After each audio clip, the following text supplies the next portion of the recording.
Hey, how's it going everyone? I'm White Pointer, and in a previous video I explored all of the different background modes of the Super Nintendo, but did you know the Game Boy Advance had its own set of background graphics modes?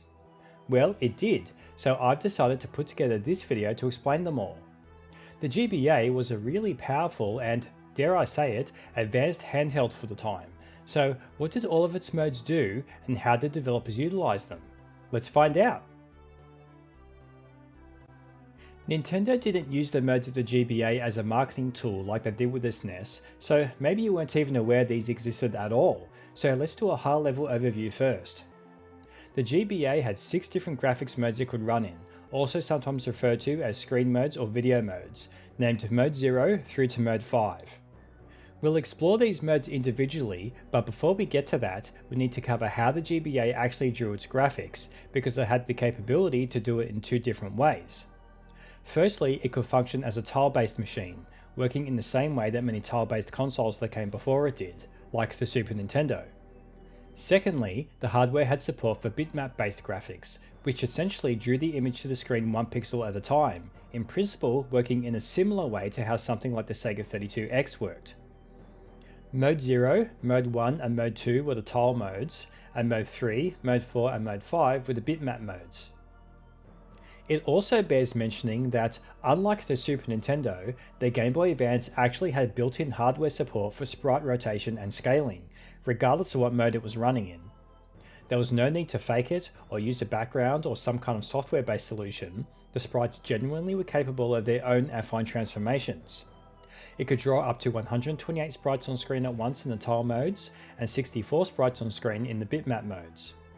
So whenever you see sprites doing this stuff on the GBA, now you know it's a hardware feature and is not dependent on the mode it's currently using.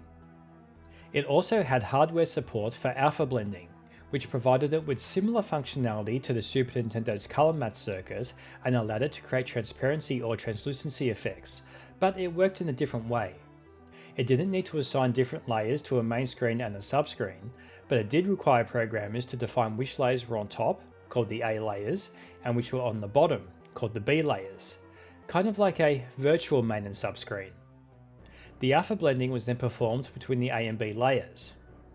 It did not use color addition, subtraction or averaging exactly, instead it provided 16 different blend levels between the top layers being fully opaque or fully transparent. It could also fade to black or fade to white. Smart use of this feature meant the GBA could display more colors on screen than might otherwise be possible. This was available for use in any mode. The Game Boy Advance was also capable of its own SNES-like HDMA effects. Despite having its own dedicated LCD screen, it still drew its graphics using scan lines, and it had defined horizontal and vertical blanking periods.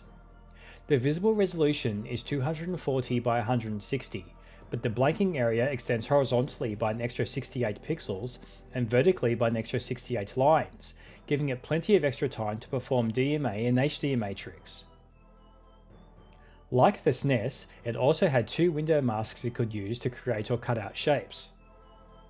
Finally, the GBA had its own built-in mosaic function, which could be used in any mode. Like the SNES, 16 different levels of mosaic were available. Having covered that, it's time to examine the modes themselves. Mode 0 is the first of the tile-based modes, and ran at a resolution of 240 by 160. It's kind of similar to the Super Nintendo's Mode 0, in the fact that it's the only mode that supports the maximum of 4 background layers, but unlike the SNES equivalent, there's no kind of color limitations on it. In the tiled modes, which work with index paletted colors, the GBA can display up to 512 colors on screen at once, 256 for backgrounds and 256 for sprites, minus the transparent ones of course. Developers had a choice for background tiles to use either 4 bits per pixel or 8 bits per pixel. The former meant each tile could use one of 16 colors in its assigned subpalette, while the latter meant each tile could select from any of the 256 background colors in the palette. Mode 0 had access to all of this. As a result, I guess it's no surprise that this was by far the most popular mode on the system. If the game was 2D, it's a good bet that it ran in Mode 0 for most if not all of the time. Side-scrolling platformers, such as the two Metroid games, Metroid Fusion and Metroid Zero Mission, ran in Mode 0 pretty much exclusively, even for the cutscenes. The three Castlevania games, Circle of the Moon, Harmony of Dissonance, and Aria of Sorrow all used Mode 0 most of the time as well.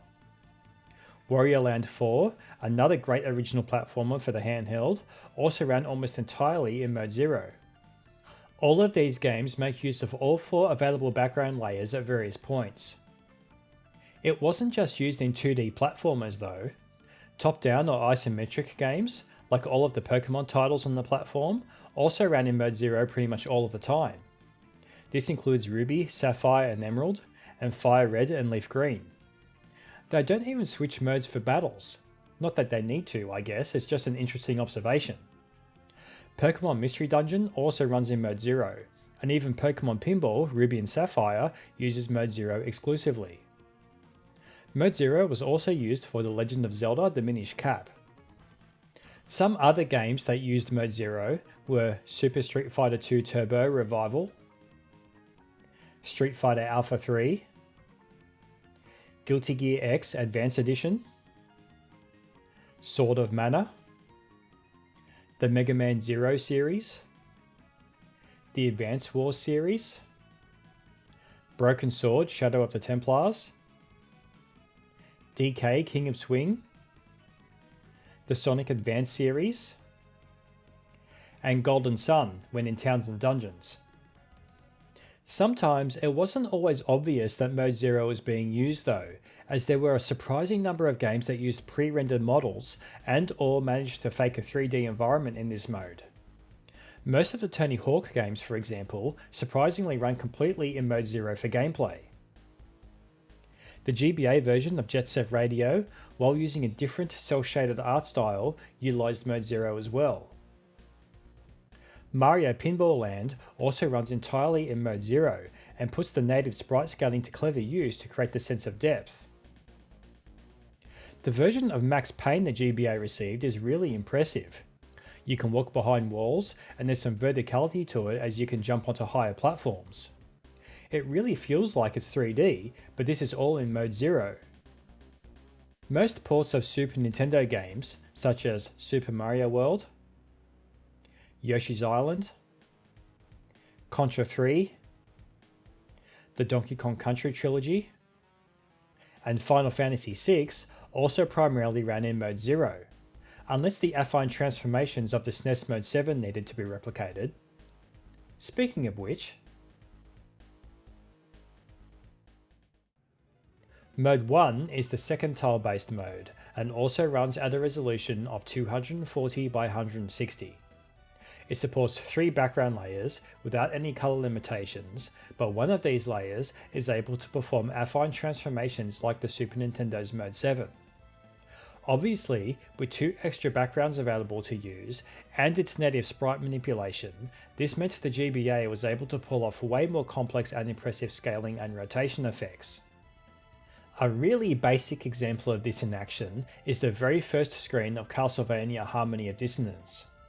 The game runs in Mode 0 most of the time, but switches to Mode 1 occasionally, like here, and in this case, it's using it to make the drawbridge move, as that's on a background layer with other full background layers behind it. But of course, it's capable of way more than that. Gunstar Superheroes also runs in Mode 0 most of the time, but changes to Mode 1 sometimes like it does here in order to scale and rotate the body of this huge boss which is on a background layer. It's got some neat HDMI going on in the background too that's making that heat haze effect. It uses Mode 1 again in this level, where it's used to rotate the foreground as a gameplay mechanic. The Crash Bandicoot games for the GBA, Crash Bandicoot 2 Entranced, and Crash Bandicoot The Huge Adventure are mostly side-scrollers running in Mode 0, but some levels have segments that switch to perspective so you are moving towards the screen, often while something is chasing you. These scenes are using Mode 1 in order to achieve this 3D-ish looking effect. The highly acclaimed exclusive RPG Golden Sun uses Mode 0 while wandering around towns and dungeons, but switches into Mode 1 for battles. It's being used to enhance those rotation effects, combining with standard scrolling and clever sprite animation and scaling. It's also used to zoom in on the background when the camera view switches for menu selections, and the zoom effect when something like a critical hit happens. Temporarily switching modes is one thing, but were there any games built basically entirely on Mode 1? You bet there were. A really good example is Iridium 3D. Despite its name, this isn't actually 3D. It's faking it by animating and scaling one of the background layers, and it's pre-rendered to enhance the effect. There's no deviating off the path, and the camera angle never changes. The sprites are basically just sitting on top of what is essentially kind of a video. We have seen some games on the Super Nintendo do something similar to this with Mode 7. Its sequel, Iridium 2, works the same way, except it's more from a top-down perspective. Premier Action, a football game, or soccer game if you prefer, utilises Mode 1 to zoom the camera in and out during gameplay. The flight simulator Wings has stages like this one, from the perspective of just behind the pilot, which spin and scale all over the place, really showing off what it could do. However, some games took it even further than that and created a totally believable pseudo 3D world. The Simpsons Road Rage on the GBA is one such example, though maybe the cartoon art style makes it a bit more obvious what it's doing. Motorbike Racers, Moto Racer Advance and MotoGP, made by two different developers, are some other games that use the same strategy. Both of these games render the whole screen in Mode 1, and I think it's worth drawing attention to just how smoothly they run. The three games in the GT Advance series, portable versions of Gran Turismo, also run in Mode 1 and do the same thing. Banjo Pilot is another great showcase of Mode 1 in action, this time using a pre-rendered environment and sprites, and it looks and runs great. Another cool use of Mode 1 is Tekken Advance. It runs entirely in Mode 1 during gameplay, and uses the rotation and scaling in order to simulate a 3D environment. The camera zooms in and out as you play, and you can even sidestep towards and away from the screen, even though it's actually entirely in 2D. Namco really did a good job with this. One of the most impressive looking games is Grand Theft Auto Advance. It basically only really uses Mode 1 to zoom the camera in and out, while also making heavy use of sprite scaling and rotation, but it's those 3D looking buildings that really sell it. These don't have anything to do with Mode 1, they're using pre-made textures that show the walls at different angles.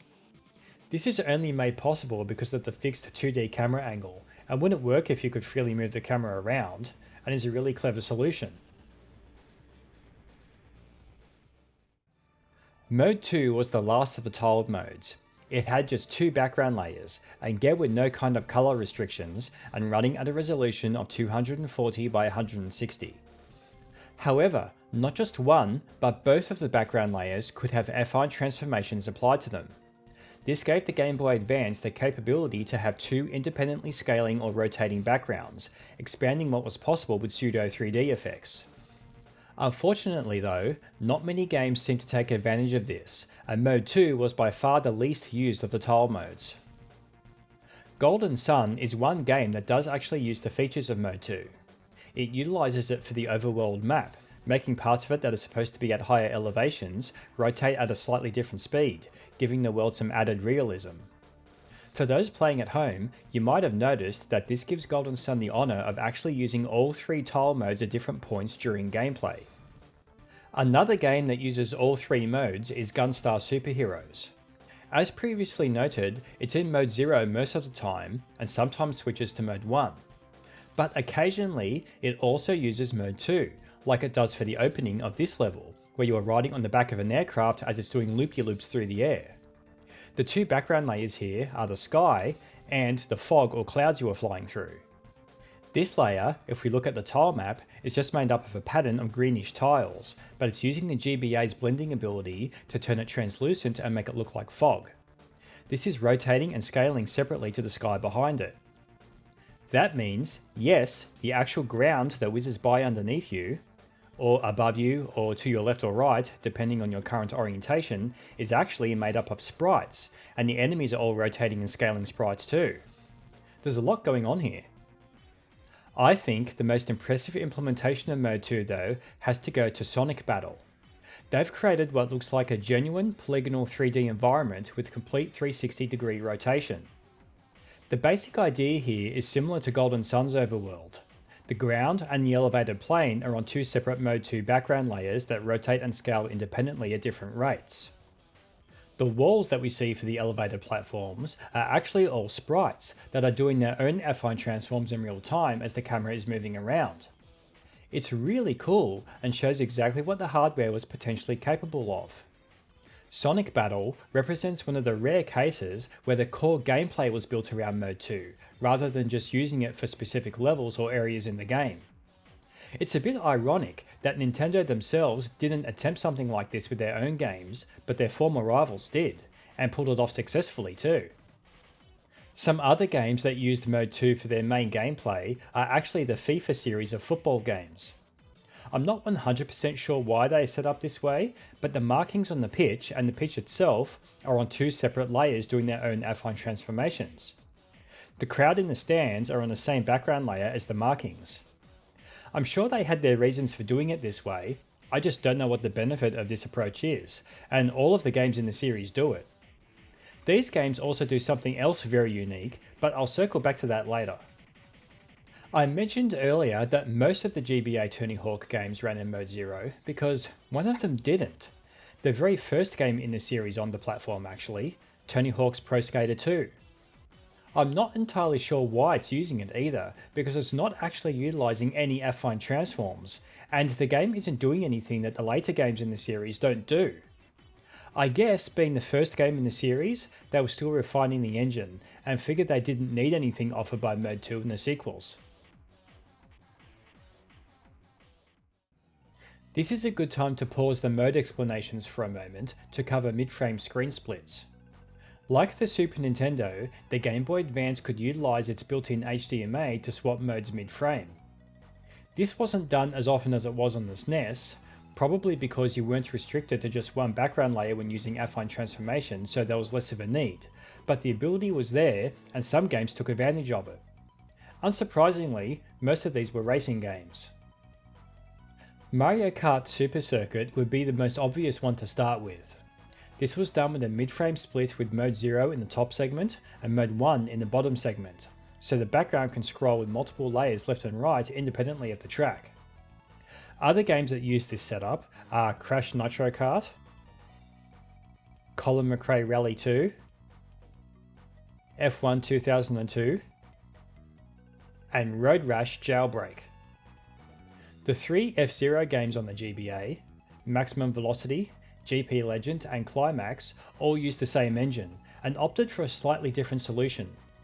They use Mode 0 at the top and Mode 2 at the bottom, so chalk these up as more games to build their gameplay on Mode 2.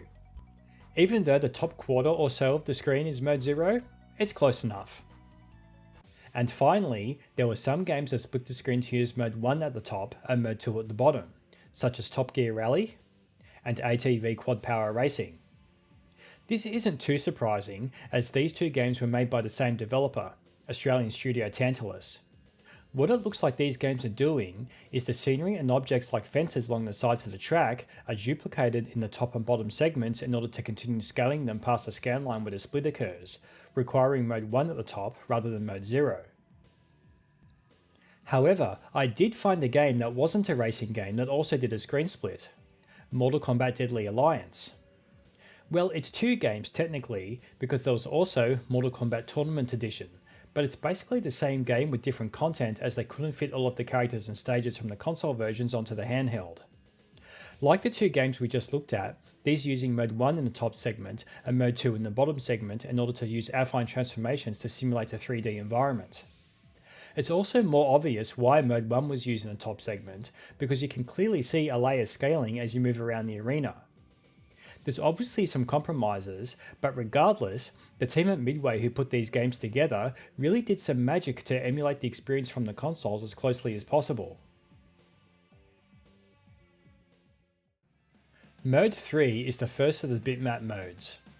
These modes worked in a different way to the tile modes, instead plotting individual pixels to the screen.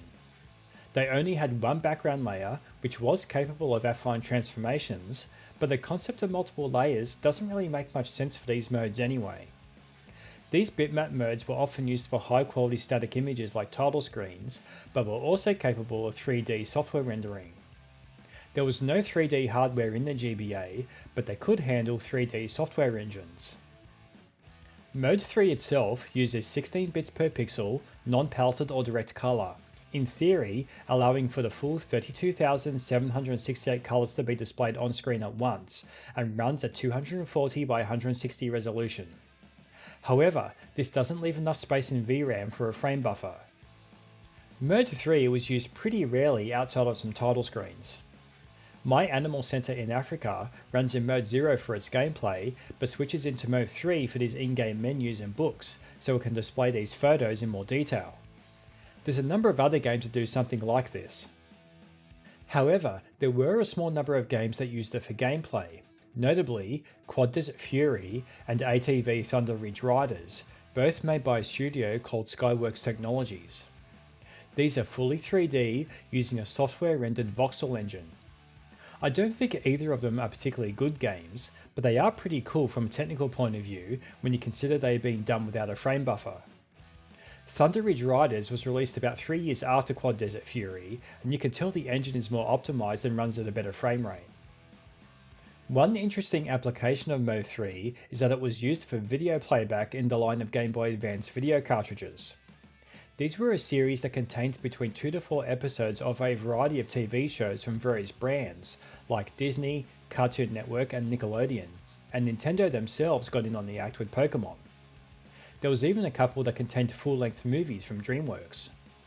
It wasn't good quality video, sure, and it was heavily compressed, but they were a thing, and still would have helped on long car rides. I need to be careful about what I show here so I don't get copyright claimed, but hopefully this gives the general idea. In fact, Mode 3 was often used for videos in actual games too, such as intro cutscenes like we see in SSX Tricky. Mode 4 is the second bitmap mode. It uses 8 bits per pixel paletted colors, providing up to 256 background colors on screen at once, the same as the tile modes. This lower bit depth gives it the space in VRAM to have a frame buffer. The GBA's frame buffer worked by page flipping, rather than double buffering. It also runs at a resolution of 240 by 160. This was easily the most widely used bitmap mode on the GBA, and if the game used some kind of 2.5D or 3D software engine, it almost certainly used Mode 4 to do it. The most logical examples to start with, I guess, are first-person shooters, of which there were a decent amount of on the GBA, and what better one to look at first than the grandfather of the genre, Wolfenstein 3D. This uses a raycasting engine of course, so it's not technically proper 3D, but this is still being drawn in Mode 4. If we take a look at the background layer in memory, we can see the 2 frames in VRAM as it updates one while the other is on the screen and quickly swaps between them.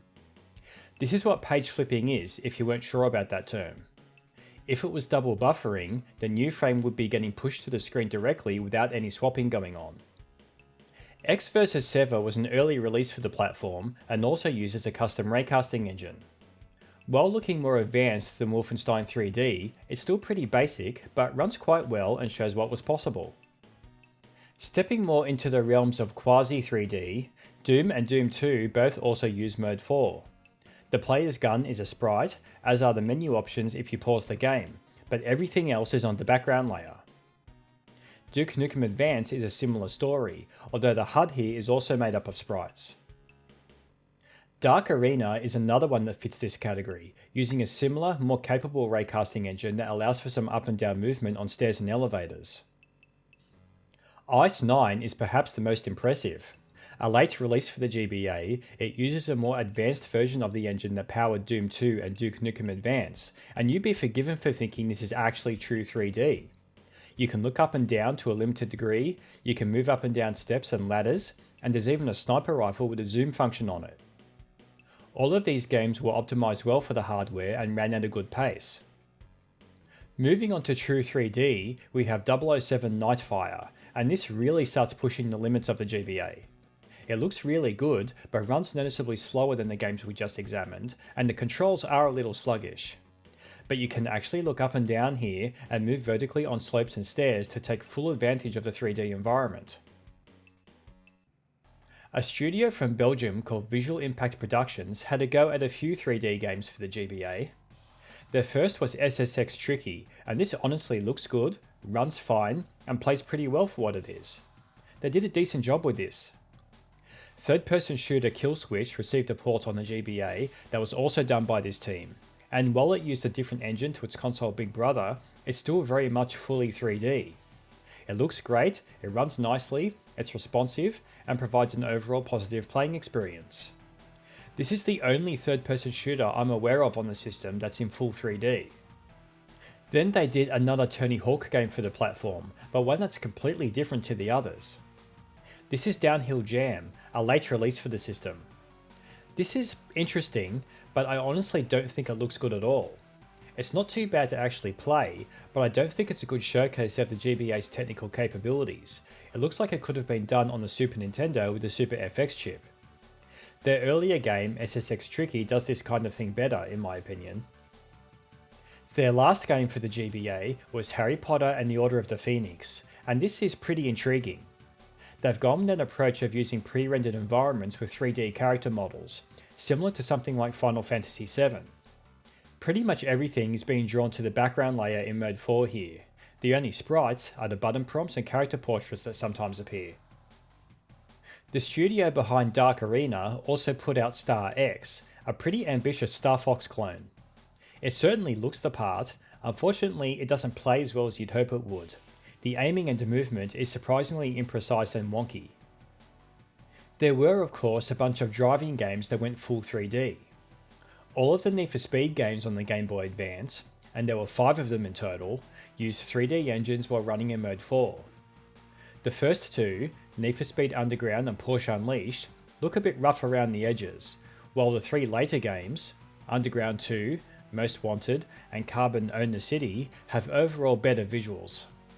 I don't think any of them are particularly nice to look at though, and it can be difficult to see where you're going. The port of Smashing Drive the GBA received I think looks a lot better, and it's pretty fun too, though it does suffer from occasional frame rate drops. One of the better looking and performing 3D races though is Hot Wheels Stunt Track Challenge. As you can see, they've gone for a more minimalist cartoony look for this one rather than something realistic, and that works in the game's favour. Interestingly, the sky background in the distance is actually made up of sprites and is not being rendered to the background layer, which is probably helping its performance too.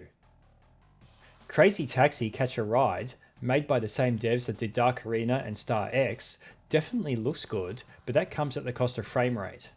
It's not unplayable or anything, but it does make it harder to react to traffic on the road. In this case, the player's taxi is actually a sprite, and the only other sprites on the screen are the arrow at the top and the numbers in the HUD. Everything else is drawn to the background layer.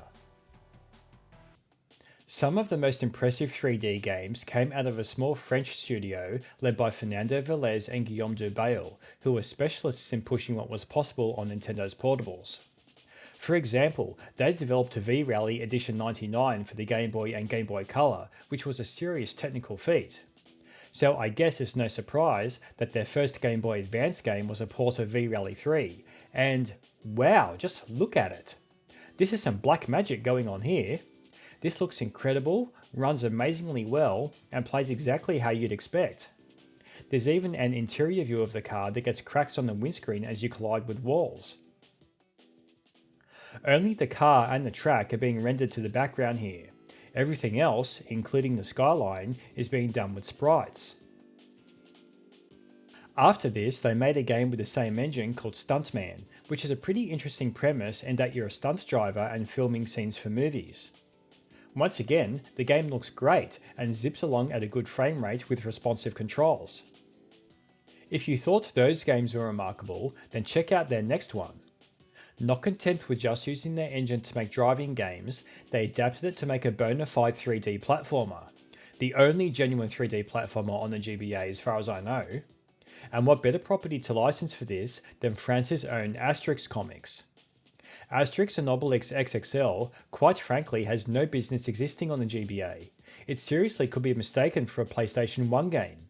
It looks incredible. It's not just an amazing technical achievement, it's a pretty good game to play too. This was only released in PAL regions, so it's a pity gamers in other countries probably never experienced it on original hardware back then. They weren't done yet though. I guess the challenge of a 3D platformer wasn't enough for them, because their final GBA game was a 3D, free-roaming open world that incorporated both driving and on-foot mechanics. Yes, it was the port of Driver 3. How the hell they did this and got it looking so good and running so well, I have no idea. I can only assume they were wizards. It plays pretty well too, and is surprisingly quite faithful to the console and PC version. Lastly, I want to showcase a totally different kind of game with Super Monkey Ball Jr. The HUD is all sprites, but everything else has been rendered to the background layer, and they've created polygonal levels that can twist and turn in a 3D space with physics to match. Mode 5 is the final bitmap mode. It uses 16 bits per pixel direct color like Mode 3, but only runs at a resolution of 160 by 128, around 46% smaller than the GBA's native resolution of 240 by 160, and is the only mode that does so. This smaller resolution is to make room in VRAM to have a frame buffer like Mode 4. It could be stretched to fill the whole screen area using the GBA's native ability to rotate or scale the background.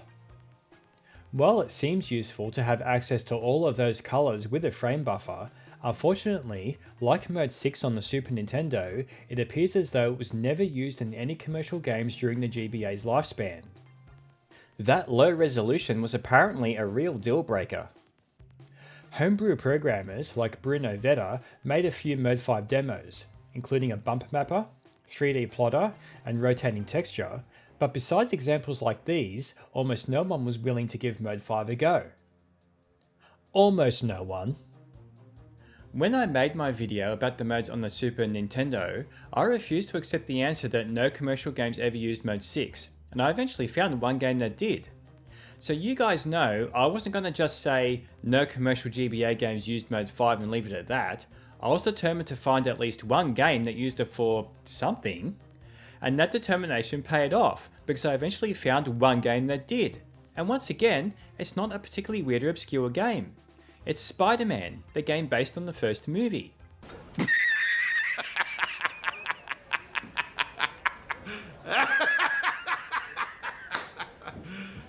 You serious? Yep, I'm serious. The best part is, we don't even need to start playing the game, because it's used in the intro cinematic to play back this video clip. It's actually immediately noticeable just by looking at it that it's playing in a much lower resolution than normal, but we can check debug tools to be sure. We can see the Activision and Digital Eclipse logos on Startup are in Mode 4. Then it switches into Mode 5 to play the intro video. So there it is, Mode 5 in use in a commercially released game. I'm not entirely sure why they chose Mode 5 specifically for this, and maybe they didn't either, as the Spider-Man 2 game, made by the same developers, more conventionally uses Mode 3 for its intro movie. Maybe it was simply to save on cartridge space. But they did, and I'm glad they did, and that I was able to track it down to show an example of it in action. I teased earlier that the FIFA games were doing something unique, so now it's time to reveal what that was. Most of the time, they run in Mode 2, but for corners, goal kicks and penalties, the game actually switches into Mode 4 to change the camera angle and to allow free rotation and zooming of the camera. It also does this for replays. In Mode 4, it looks a bit more pixelated, but it looked fine on a real GBA screen, and is a creative use of the features of the hardware. While it wasn't unheard of to use one type of mode for menus and another for the game itself, in fact these games do just that by using Mode 3 for menus, this makes the FIFA series the only games I'm aware of that switch between a tile mode and a bitmap mode during active gameplay. Now that we've covered all the modes themselves and seen how capable the GBA was, it's worth mentioning that it did have one notable major limitation. That was that it did not have the offset per tile feature that the SNES had, so any game that wanted to do something like that needed to find a different solution. In the case of Yoshi's Island, for example, they needed to use two background tile maps and quickly switch between them while updating the other in the background, like a pseudo frame buffer, in order to reproduce this effect. It gets the job done, but it's obviously not as smooth as the SNES version. So here's all of the modes again, organised into one table.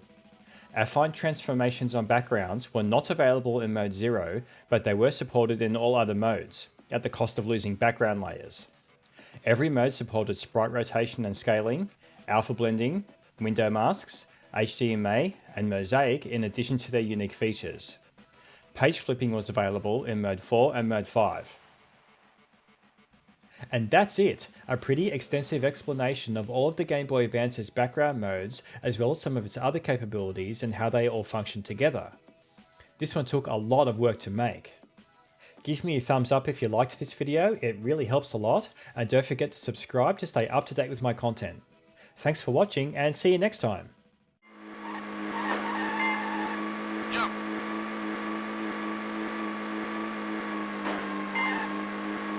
Narrow passage. Checkpoint. Hit the object. Stop.